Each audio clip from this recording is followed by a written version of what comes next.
Hello, everybody, and welcome back to another episode of the Pinstripe Prospects Podcast, episode number 53.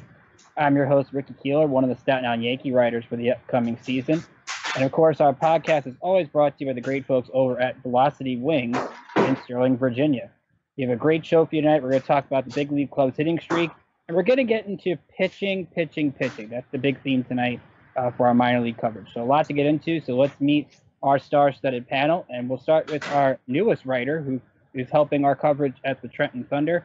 Austin Petalillo is here. Austin, how are you? I'm doing good. How are you? Doing good. Well, welcome to the Pinstripe Prospects family.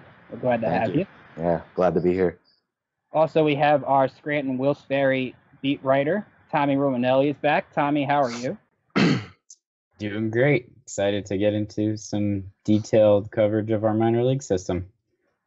Absolutely. Same here. Joining us also on the phone is the founder of Pinstripe Prospects, Robert Pimsner. Robert, how are you? I'm doing well. I can't really complain. We're here. We're getting ready for the draft, which is coming up in a month, and the full seasons are in full swing. So a lot to talk about now. Rob's got an article on that we'll get into toward the end of the show. And finally, the great Paul Pagnato is here. Paul, how are you? Doing fantastic. Always great to be here. And Little Birdie told me our sponsor from Velocity Wings, Tuesday night might be the grand reopening. So if you are in the Northern Virginia area, be sure to go check it out. I'm going to head up there and check out the new renovations. Absolutely. So if you're in the area, definitely go check that out. Have some good food and enjoy the time there as well. So let's get into, again, the big minor league topic we're going to get into tonight is pitching. A lot of great pitching performances in the Yankees organization. Before we get into some specific players, let's do a general overlook at the four affiliates and how they're doing, and some really good numbers across the board. Scranton's got a 3.71 ERA, but they're fifth in the International League with 241 strikeouts. Trenton has a 2.67 ERA, which is second in the Eastern League, but they lead the league in strikeouts with 265. Tampa leads the Florida State League in both ERA at 2.80 and strikeouts at 296. And Charleston, a 2.44 ERA, is the best in the South Atlantic League, and they're 293 strikeouts, tied for second. So really good pitching across the board in the Yankees organization in the early stages. Let's take a look first at Scranton Wilkes-Barre, and we'll start with Josh Rogers, who has a 3.15 ERA in 6 starts with the Rail Riders. He's given up 2 runs or fewer in 5 of his last 6 outings, and he's thrown 6 innings or more on 3 different occasions. 23-year-old left-hander, an 11th-round pick in 2015. Now, Tommy, you had a feature that came out on Rogers. You spoke to him a couple days ago. What should we know about Rogers as he makes this transition to AAA? Yeah, well, I think that Josh Rogers has been the best bright spot on the Rail Riders roster. The starting rotation, I mean, I know you were talking about the team ERA is 3.71 right now, and that's actually pretty good considering what their season has been on the pitching side, some of the names that are in there and otherwise. But Josh Rogers himself, he was a guy that was supposed to start the year in the bullpen, and that's where he was on day one. But then the Yankees had a game where they needed to call up Luis Cessa and Domingo Germán, and they needed somebody to fill that spot that Cessa was supposed to pitch on day 2. So at 1 o'clock in the morning the day before, Rogers ended up getting the phone call from Tommy Phelps to let him know that he was starting the next day. So I know that Josh Rogers is a guy who had never pitched out of the bullpen before, so it was something that he was wondering, how that was going to go. And I know that he was immediately more comfortable at AAA once he found out he's going back in the rotation and he can get that routine going again. Now, Rogers is a guy who's not going to overpower you. He's going to do it with location. He's going to do it with his breaking balls. But when he gets going, he works quickly and he attacks the zone. So he has a really good slider when it's on. And when that slider's on, he's able to locate the fastball to set up those pitches. That's when he is doing really well for them. And I think that with the way he's pitching right now, it reminds me of when Jordan Montgomery was here, because he was a guy that came to Scranton and just did nothing but fly under the radar and pitch really well. And you saw where that got him. So I think that he's a player that maybe you should keep an eye on. I mean, you continually pitch well like that, then you're going to open up some eyes. So I think he's been probably the brightest spot in that rotation so far this year. And it's easy to go under the radar in a rotation that has Chance Adams and has our next player that we're going to talk about in Justice Sheffield, who made his AAA debut on Sunday against Pawtucket. 4 2/3 innings, 2 runs, 4 hits, struck out 6, walked 4, 103 pitches, 63 strikes. Watching a little bit of that game on MiLB.tv, the Pawtucket announcer was talking about how his slider was looking really good. Fastball, he got to 95, was getting the swings and misses. The command, a little bit iffy, but that's to be expected first start in a new level. It can go either way. Paul, you talked about Sheffield in the scouting report on the early episodes of the Pinstripe Prospects podcast. What can you tell us about Sheffield as he now heads into this next test of his career? Well, it's going to come down to his command. There's no doubt the stuff is there. He's a bulldog on the mound. He's a competitor. I can't say enough about, his persona. He's a guy that you want to be around. And, Sheffield's a joy to watch on the mound. For those of you who haven't, get MiLB.com, MiLB TV. It's $50. You get to watch this young man perform and watch, the baby bombers, grow up and mature. And you can, watch him, Chance Adams, Josh Rogers, all the guys that you can. So I highly encourage you to go out and do that. So getting back to your question, it comes down to command. He walked 4 guys in 4.2 innings. You saw in spring training how his command really hurt him. It's just, I think he's going to be in AAA for the remainder of the year, and then at some point next year get the call up we've been waiting for. Yeah, exactly. We saw this even in Double-A to start the year, where his command was iffy in the first couple of starts that he had, and he just settles into a groove. And I think, Paul, the key with him is that signature slider. If he can continue to be that go-to pitcher him in this level in AAA, that's going to lead to open a lot of eyes, because they'll give you a lot of time. I mean, Chance Adams has had his fair share of issues to start the season, but we know the stuff he has. So Sheffield's going to really have an opportunity to sort of ease into things starting off, because Scranton's done a pretty good job keeping runs off the board the last couple of games. They just haven't scored many. Yep, and Sheffield has better stuff than Adams does. By far. Sheffield's got the higher ceiling, and I would expect him to get the shot in the rotation before Adams does. I just don't see Chance being ready this year, either. You got, a whole host of reasons, but, be very, very interesting. Should something happen to Domingo Germán or another one of the Yankee starters and they need to go down and test the depth, who is that next guy up? I don't know. All of us would like to see Sheff. He's definitely the most intriguing name, the big name. But it'd be interesting. I think we'd probably see a David Hale get a shot in the rotation before we saw Sheffield, but that's just my opinion. So Tommy, he now heads over to where you're covering the team over at Scranton Wilkes-Barre. So give us an idea of what you're looking forward to seeing from him down at the ballpark. Well, I mean, just an opportunity to see Justice Sheffield up close would be absolutely awesome, just because, I mean, he's obviously the best prospect that they have right now, probably closest to the Major League ready. And Paul hit the nail on the head. His pitches, in terms of stuff, I feel like they're already Major League quality. I think it's the command that really needs to come around in order for him to be ready to pitch at the show. And we've already mentioned it. His first start, he walked too many guys when he was here. But honestly, it's something that I expect, because when you're coming up to the AAA level, you're going to see a lot more of a veteran presence at this level. So guys who have seen pitches and know the strike zone a little bit better. And as far as prospect goes, guys who are closer to being major league ready. So I think that's going to be natural for him. And as he learns how to navigate AAA hitters, that'll come naturally.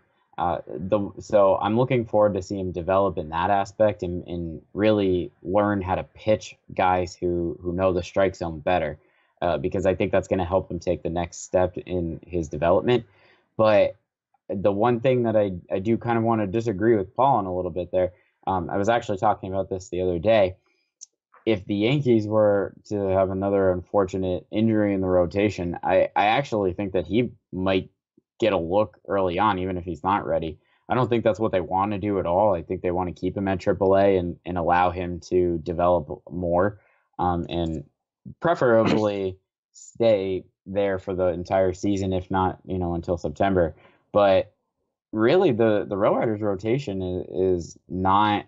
The depth isn't there themselves. I mean, they've got guys like Daniel Camarena and Brody Corner, and Chance Adams hasn't figured it out yet. So I think that right now the most natural progression out of the bullpen, unless you move Chad Green, would probably be Sheffield in an emergency move. Well, I don't know if you wanted to chime in on that. No, I just, I kind of wanted to get to, our next point, and I want to give Rob credit. When we're talking about starting pitching, the guy who took Chef's place in Trenton was Jonathan Loaisiga. And, he... That's Loaisiga. Sorry, Loaisiga. Sorry. That's another... Gleiber moment right there. Sorry, I think Jonathan. we need to create a new graphic for that one for you. Yes, we might have to. So they don't give us pronunciations here. We got to look them up online, and I've been up since 4:30 this morning, so please pardon the name butcher. But Rob, take it away. I'm giving you credit for this one. He came to me earlier on.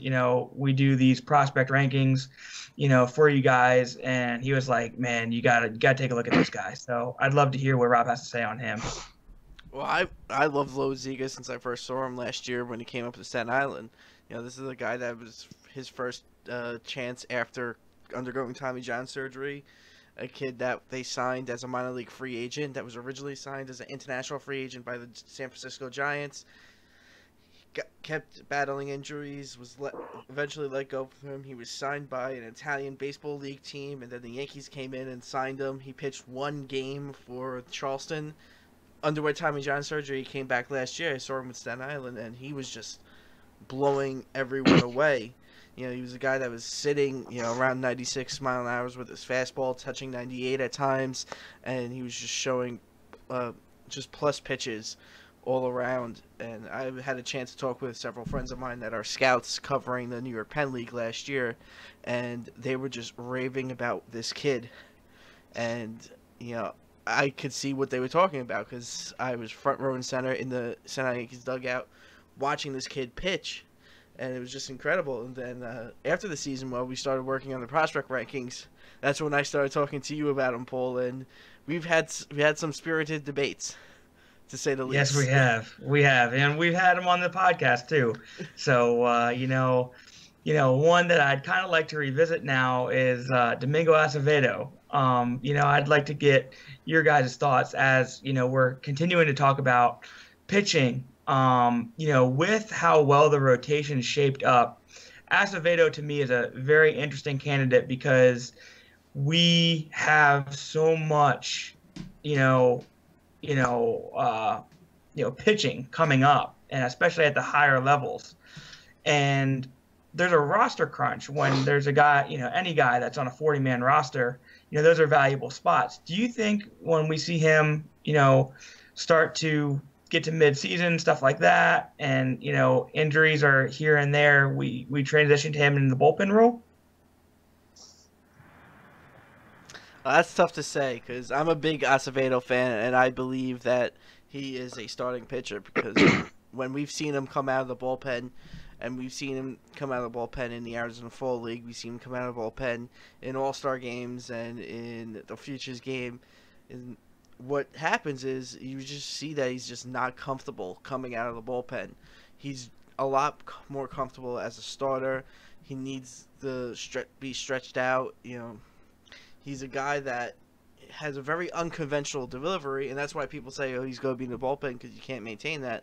But listen, not everyone is a cookie-cutter pitcher, so some things that might not work for most pitchers could work for a guy.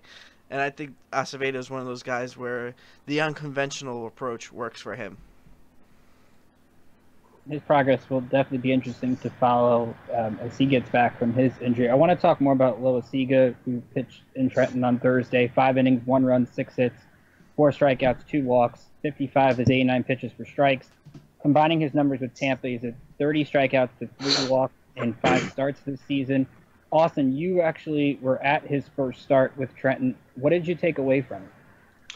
I mean, he's just going to go right at you. He's not going to, dabble, the corners. He's not going to try, be fancy. He's just going to go straight at you. He's going to tell the hitters, like, hey, it's going to be right here. Go for it. And, I give him credit for that. And he shut down Harrisburg's lineup that night. And, he's got a lot of upside. He's got a nice curveball, nice changeup. His fastball is about, 95, 97, somewhere in that area. He's a good prospect. He looked really good.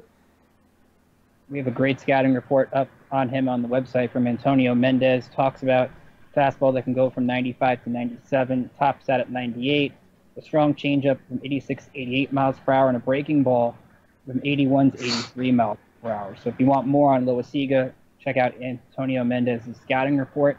Another starter down Trenton that has gone under the radar, I would say, in a lot of prospect circles, is Eric Swanson, who's 5-0 with a 0.65 ERA. 35 strikeouts and 9 walks in over 27 innings. He's given up only 2 runs for the entire season, and he's 11-1 in his last 18 outings, dating back to the second half of last year with Tampa.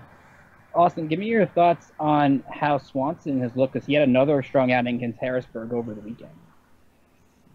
Yeah, he looked really. I mean, it definitely helps when the offense gives you a 9-run cushion. Kind of settle in there. I think they beat him 9-0 the night I was there. But he's definitely flying under the radar. He's got good stuff. He's kind of, his fastball's a little bit slower than Loaisiga's, but it's still effective. He's said he was working on a slider that it was just brought to him, so he's trying to work on that. He's got a good curveball, good changeup. But it's crazy how he has flown under the radar. He's kind of as a throw-in in the Beltran deal, and he's looking like one of the best pieces out of that. Rob, when we talk about the prospect rankings, and eventually we're going to get those updated for you at Pinstriped Prospects, and all this pitching talent, we talk about Acevedo and Dylan Tate and Adams and Sheffield. How far can Swanson climb up these rankings based off the start that he's had? Well, I think he's a guy that can be a strong prospect. He's a guy that last year we actually had him ranked pretty high.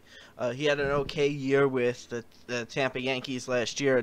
Nothing too extravagant, but he's a guy that I think with this strong performance, especially in Double-A, which is one of the toughest leagues to adjust, that he'll fly up the radar a bit. I think we had him ranked. We actually did not have him ranked in the top 85 this year, and that's out of 85 players. So it's one of those guys that I think this year, once we do the re-ranking, which should be out in the next few weeks, he's going to be on that top prospect list. And I think he's a guy that if he continues what he's doing and does this for the entire season, he's going to shoot up very high on those lists, because he's a guy that when we got him, the word was this is a guy that's probably going to be a power reliever in the long run, but as for the low minors, he'll be a starter. So right now in Double-A, we're seeing if he can actually handle starting pitching in the long run. We look forward now to the bullpen, and really one of the big surprises is Caleb Ward, a 26-year-old right-hander. 18 strikeouts, 8 walks in 12 innings. He's had 3 outings of 4 or more strikeouts, and Matt Cardos, our Trenton beat writer, did an excellent feature on Caleb that you're going to want to check out. He's a great story. Really one of those surprises who was in Staten Island last year and now is up in Double A. Paul, you saw him a little bit in Pulaski last year.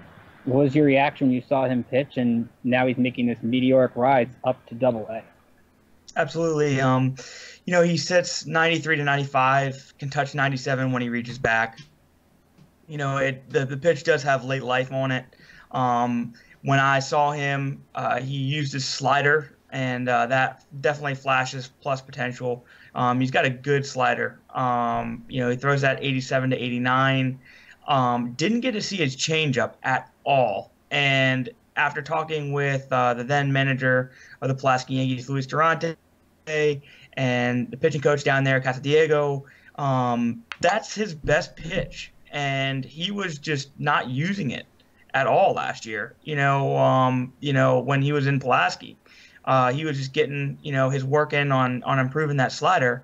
And, that's just incredibly impressive. And he can really be one of those rare stories that you hear a guy coming out of, released by an organization and, he just gets picked up. That's just a testament to our pro scouting department. It's unbelievable, how they find all these guys. This was a tremendous pickup. And, I think he's going to be better than Giovanni Gallegos. I don't know if he's going to stick. I see him making a major league debut. I see him pitching in Pinstripes, which is, a huge accomplishment in itself. But he could be like a Jonathan Holder type, where he's got great stuff. It's just I still am very uncertain on how that's going to play at the major league level. They have a really good back end of the bullpen. You look at Ford, James Reeves, who's pitching really well over his last 5 outings, and Jordan Foley, who's been mainly their closer. So you've got to check out that trio in Trenton if you get a chance to go to the ballpark there. Rob, you saw him in Staten Island. What did you think of Caleb?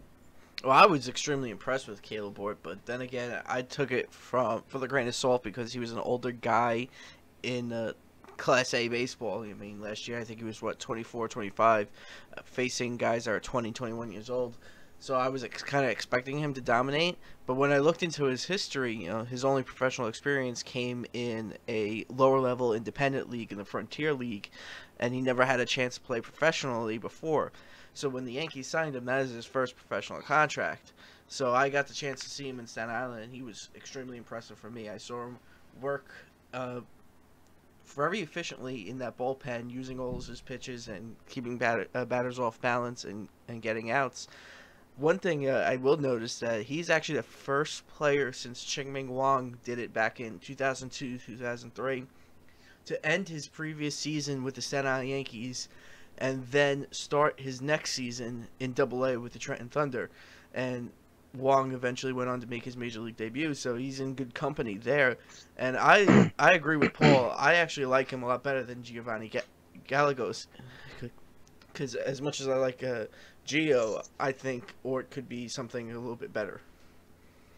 There you go. We have a scouting report on him that you can check out as well over at pinstripeprospects.com for a lot of these guys that you're going to hear about tonight. Let's go over to the Tampa Tarpons and Nick Green, who's 3-0 with a 1.55 ERA and 5 starts with Tampa. He's allowed 1 run or less in 4 of his 5 outings. He does have 16 walks. He's 4 walks in 3 of his 5 starts. But he's one of those guys that we look back at the Carlos Beltran trade, and they get Dylan Tate, Eric Swanson, Nick Green, 3 guys that have performed well at the upper tiers of the Yankees minor league system. So, Tommy, I'll throw it to you. And the big haul with Gleyber Torres for Oldest Chapman, Miller and Justice Sheffield, J.P. Fireeisen, Clint Frazier, and the Andrew Miller deal, But you throw the Beltran deal into the mix. That's a deal that's still work out in progress, but it looks like the Yankees have a steal with what they got back for Beltran from the Texas Rangers. Yeah, absolutely. It's amazing to think that, I mean, especially with how Beltran's first 2 years went with the Yankees, where he probably underperformed a little bit. That one half season where he just killed it, brought them, and even at an advanced age, brought them back 3, extremely quality players back. And they absolutely could end up even this year helping the Yankees, maybe not with their own personal performances, but what they could bring back in a trade. And to be honest with you, I kind of see Tate filling that role to be trade bait eventually at some point, because his talent is there. He started and put it together, but he is a guy that's had a rocky path up to this point, even though he's a former first-round pick. So it's amazing that there, that was another trade that they were able to get some steals out of. But I think that because of where those guys are at, a lot of them are probably going to end up most likely bringing back another player, probably another pitcher that could contribute this year or next. That's going to be the big theme that we talk about throughout the next couple months with the Yankees, is getting that starting pitcher if it's available. Maybe one of these three pitchers can help in getting something for the big league club, but all three, I think, have done a nice job so far this season with their respective affiliates. Joining Nick Green in Tampa is Trevor Stephan, who's a 22-year-old right-hander, third-round pick in last year's draft. 34 strikeouts in 28 2/3 innings, 6+ strikeouts in every outing, and back on May 1st, threw 7 innings in professional ball for the first time in his career. Rob, you got to see him in Staten Island for a little bit last season. What are your thoughts on Stephan, who can get that fastball up to 97 to go with some of his off-speed slider and changeup? Well, I'm a big fan of Trevor Stephan. I think he's a guy that, if not in the next couple of weeks, that in a month and a half, we could be seeing him making his Double-A debut with the Trenton Thunder. I think he's that good. Right now in High A with the Tampa Tarpons, he's mowing down the hitters. And one thing I will notice, like, this guy's conditioning is off the charts. I've seen him pre-game in Staten Island. After every game, he running the stadium and does not seem winded at all from going up and down every set of steps in the stadium. He was incredible to watch in his conditioning and on the mound. This is a guy, like you said, he has a fastball that can get up to 97 miles an hour. It is a true plus major league pitch, and a lot of scouts love it. Most of the time, he's around 92 to 95 miles an hour with his fastball. He backs it up with a slider, which is a true swing and miss pitch. Something that goes around something that he throws around 77 to 78 miles an hour, and he has a third pitch, a changeup, which he throws around 84, 85 miles an hour. And the changeup is something he was actually working on a lot last year, and it looks to me that this year he's made a lot of progress with it and is using it to get batters out down in Tampa. Now, during each day, you'll see my Pinstripe performances column recapping the day's action around the Yankees organization. And when I'm doing these performances, a couple guys stand out, and one being Garrett Whitlock, 18th round pick last year. Seems like every night he's thrown up a really good outing, 7 or more strikeouts in 4 of his 6 starts. He's got 40 strikeouts to 7 walks in 34 innings. His last year he gave 2 hits. He's got a 25-inning scoreless streak dating back to the end of April. Rob, this is a guy that just continues to move up in the Yankees organization. Tell us a little bit about him and the great start he's off to with the Charleston River Dogs. Well, like, you hit the nail on the head. He's just had such an incredible run so far with the Charleston River Dogs. He's a guy that I got my first look at in minor league spring training down in Tampa, and I was incredibly impressed just by the fact that how fast he works. We've all had that when we're in the press box and the game gets dragged on and on because how slow the pitchers are. He's a guy that he gets the ball, he throws the ball, and it's just incredible to watch. One thing that's is he actually should have been a top 10 round talent in the draft last year, but he had an injury and was looking for a high bonus to sign, and the Yankees delivered that. And to me, I think that could be a steal from that draft. You're watching some of the video from minor league spring training on the screen. He's a guy that I think could move pretty quickly throughout the entire farm system. I think we'll definitely see him in Tampa by the end of the season. If not, a cup of coffee in Double-A with Trenton. He's a sinker ball pitcher. He has very good strike throwing ability. In the long run, he might be a bullpen arm. Think of a Adam Warren type. He has a fastball that's usually 92 to 95, plus control with good movement, and a slider that is still developing. His changeup, he controls it really well, and it shows a good fade and depth to batters. And I think he's a guy that fans really need to keep an eye on because he's going to shoot up prospect rankings. Of course, you can check out a lot of this video that we have on our YouTube page. Just search Pinstripe Prospects, and you will find a lot of the video from many different players across the organization and from extended spring training, minor league spring training. Finally, let's take a look at Dalton Lehnen, 6th-round pick last year, 34 strikeouts, 3 walks in 27 innings. He's got a 1.95 ERA in 5 starts. He's been giving Charleston at least 5 innings every time out. Rob, what can you tell us about Dalton, who's a high pick, but getting his first taste of full season ball? Yeah, he's a guy that's pretty interesting. I'm a soft spot for left-handed pitchers because I'm a lefty myself, but he's a guy that's just so impressive. You know, he's right there neck and neck with Whitlock in anchoring that Charleston River Dogs rotation. Another guy that I think will move up to Tampa by the end of this year. You know, he doesn't throw extremely hard, but he is 90 to 94 miles an hour with that fastball. It has good late life, a good tailing action to it. He has an average curveball that is 79 to 80 miles an hour that has good late bite, a really good spin rate on his pitches. His curveball is the strikeout pitch for him. He has a changeup that's 86 miles an hour that shows good fade and depth, but he's still learning it. You know, in addition to that, he has a slider that's 84, 85 miles an hour, but it's still a developing pitch, something he's still trying to get a feel for. Unfortunately, I didn't have the chance to watch him in spring training. I wish I did, because he's a guy that I'm excited about. I think he's another guy from this draft last year that was a steal and could shoot up those prospect rankings really quick. We're going to get into the big league club in a second, but first, a word from our sponsor. Attention cancer victims. If you or a loved one lived, worked, or visited Lower Manhattan in the months after the 9/11 attacks and have been diagnosed with cancer, federal benefits and health care may be available.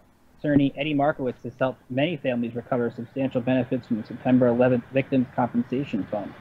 The James Zadroga Health and Compensation Act has been extended, but time is limited. Attorney Markowitz is proud to serve as the counsel to the Zadroga family. Let him help you too. These benefits are not just for rescue workers, but to anyone who qualifies. The fund covers many cancers, including prostate, skin, lung, and breast. Please call 1-800-LAW-HELP. That's 1-800-LAW-HELP to see if you qualify today. Now let's take a look at the big league club, and the Yankees are absolutely rolling right now. They've won 6 in a row. They've won 15 of their last 16, which hasn't done in a long time, this organization. They're 24-10. It's been an insane run this team has been on, and it seems like over the last 4 days we've seen this team get a lead, give it back, and then have a different hero every day with Gleyber Torres on Sunday, Miguel Andujar on Friday. Austin, I want to throw it to you first, and it's a great part of this Yankee team that this youthful energy that they have with Torres and Andujar stepping up and delivering, definitely bringing a different vibe around this team that makes it so much fun to watch. Oh, definitely. Yeah, I was talking to some people, and I was actually talking to one of my professors, and he's a big Yankee fan. He's from Long Island, and he said this team reminds him of the mid '90s, when the core four was kind of getting into fruition, and then we all know what happened with them. They went on to win multiple titles, all that stuff. He thinks that's going to happen again.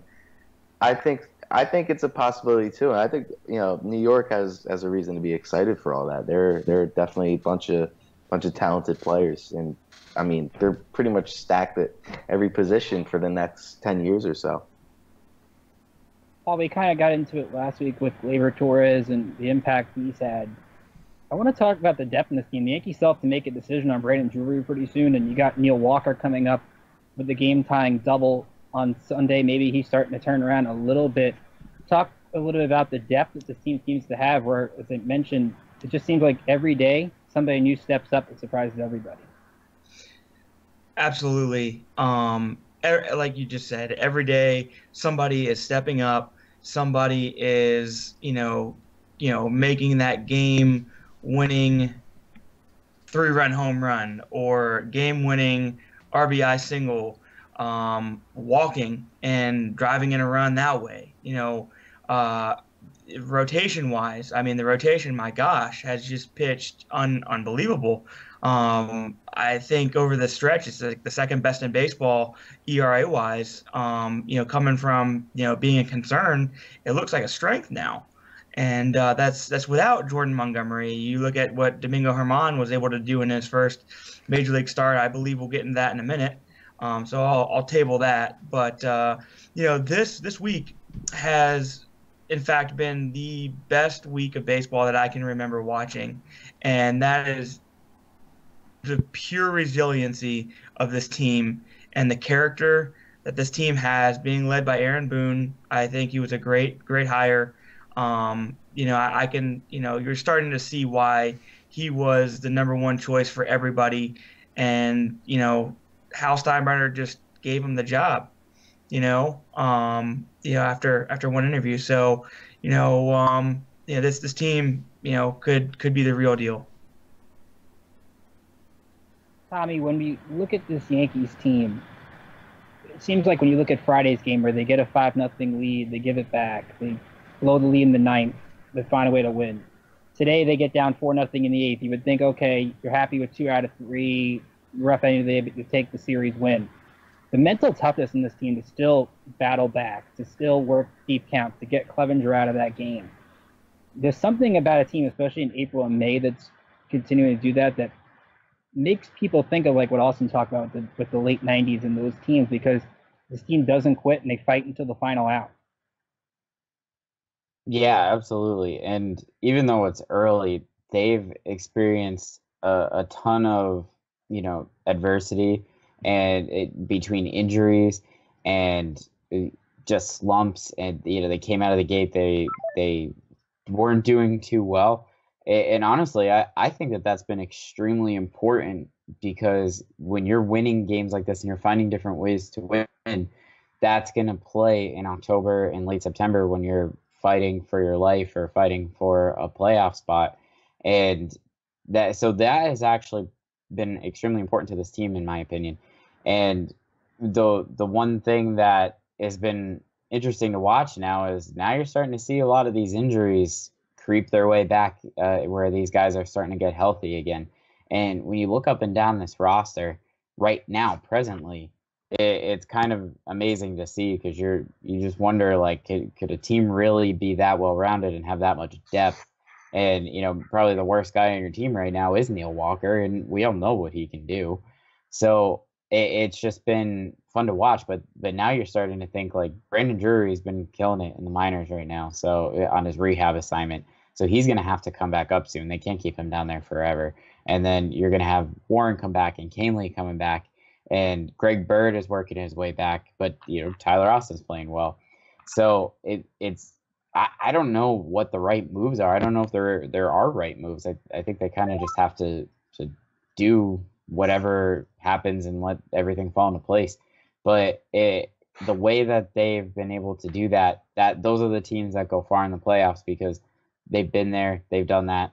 And I've always looked at with teams is what they do in one-run games. And last year, that's actually something that the Yankees really lacked in, because if they had won more one-run games, they would have been probably the division winners last year. And it seems to have turned around this year, and I think that's going to play really important throughout the season. Speaking of Brandon Drury, Austin, you got a chance to talk to Brandon Drury a couple days ago out in Trenton as he continues his rehab assignment.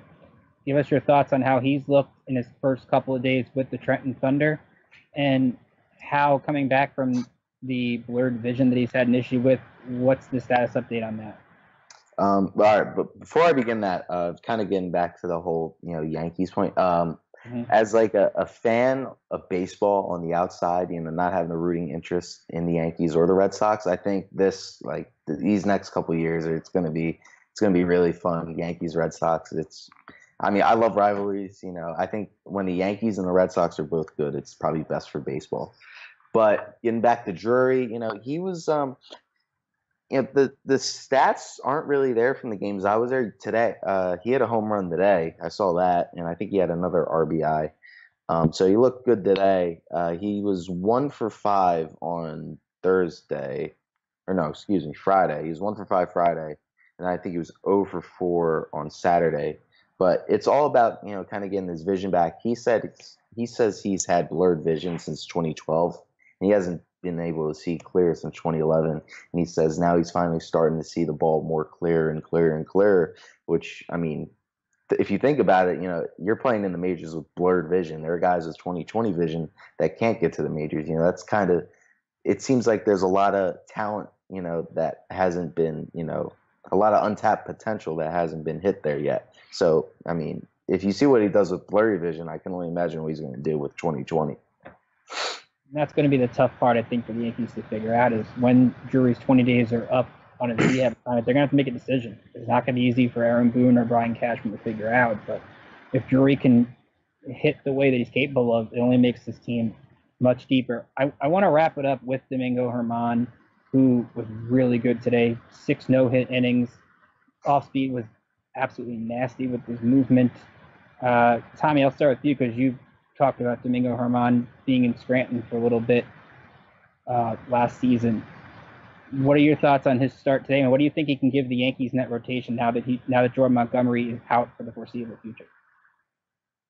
Yeah, well, I'm somebody who's always been a big Domingo Germán fan, and for the last year, I've almost been, since he made his major league debut, I've only almost been screaming out loud that they need to give this guy a shot in the rotation. When I watched him here last year, what impressed me was his ability to repeat his windup on the mound and keep his mechanics sound. And I think that, honestly, that's probably, even though it's probably one of the more basic things of pitching, it's not something that a lot of guys can do. And when they do that, they lose command of the zone. And I think that because he just has simple mechanics, he's able to repeat that delivery and continually get conviction behind his pitches. So that's what impresses me the most about him. But, I mean, the stuff is there. I mean, he can get up to the mid-90s. His breaking, like you said, his breaking pitches were excellent in his first major league start. I think that he reminds me a lot of Ivan Nova, but I think he is Ivan Nova with more potential to tap that command that Nova never was able to figure out. So I think that he can be a very serviceable major league pitcher, maybe with a ceiling of like a number 3 starter. But I've been really impressed so far, and he finally got his shot, and he's going to force them to keep him out of that rotation. Paul, I know you wanted to touch on Germán a little while ago, so give me your thoughts on what he did today. And I think also being in relief for a little bit sort of helped ease into that making your first start against a really good lineup that the Indians have. It sure is, and he looked fantastic. I think he became the first major league pitcher in Major League Baseball history to throw, have 9 strikeouts and no hits. So that's pretty remarkable for a young man to do that in his first start. As far as I want to address the no hitter and being pulled. I do not believe he's stretched out, and I wholeheartedly believe that Aaron Boone did the right thing. And I just kind of want to put that to bed right now. That's my view. That's my thought. And I know you guys may differ. I guess I'm the newer school way of thinking on that, but you got to protect guys. And this guy is just simply not stretched out, and you want him to be there healthy for you. If Tommy's right and he is a ceiling of a number 3 starter, you don't want him having Tommy John surgery. You want him there pitching in September in meaningful games. So, that's, every game counts. And, I'm not saying that games in, April, May, June, don't matter as much as September. Every game means exactly the same. It's just, all attitude and a perception, how you look at it. Some people say, games in September count more. I believe it's the streak. You don't want to hit the hot streak, and that's my concern right now. Is we're hitting our hot streak too early and we're peaking too early. That's a whole separate conversation, but I believe in what Aaron Boone did, and I think he did the right thing. You saw the Dodgers kind of do it. I'll let you chime in, Tommy, in a second. You saw the Dodgers kind of do this with Walker Buehler on Friday in Mexico. I mean, he's at over 90 pitches. I think it was after 6 innings. Dave Roberts likes to take pitchers out of no-hitters early anyway, but they were able to sort of piece together and still come up with the no-hitter. But it's a real interesting debate, and Tommy, you can chime in, because in 84 pitches, the Yankees did not have most of their premier relievers ready to go. They had Chapman in the pen, but I don't know how much he could have gave them when he's been used a ton lately. No, Paul's absolutely right. I mean, there was zero chance that Herman was pitching a no-hitter today. So why, honestly, get him out of the game on a good note on his first major league start, let him feel good going into the next one, and just go from there. I mean, there was no reason to send him back out there. They maybe could have gone another inning, but he's been in the bullpen all year. He only pitched 4 innings his last time out, so you got to get it's really important, in my opinion, to get the kid out on a good note and let him build into his next start. Rob, I know you, I think, are differing on this side of the equation. What were your thoughts on today's decision by Boone? Well, I understand why Boone did it. One of the issues, though, I have is it's just with how pitching is handled today in general. When it comes down to it, I think you never go see pitchers go 8-9 innings anymore regularly, and I think it sucks because when I see a guy like today with Herman, he was dealing, he was pumped up. I think he definitely could have got another inning out of him. He's a guy that's been a starter his whole career. Just because the last couple of weeks, last month or so, he was in the majors, he hasn't been starting doesn't mean he's not ready for it, that he couldn't handle it. I think he could have handled it pretty well, and that's my opinion. I'm hoping, I want to see Herman prove me wrong because I said he's a bullpen arm. I want to see him prove me wrong and stick in that starting rotation and anchor it in the back end right now. But right now, I think today they could have, I know he was never going to pitch a full 9 innings today, but I think they could have got an extra inning out of him. And I think they could have preserved that no-hitter a little bit longer. Yeah, but don't you think that if he were to go out in the 7th inning and walk a few guys and maybe give up a run or two, that would have ultimately affected him a little bit more than just getting him out when you knew he was coming off on a good note?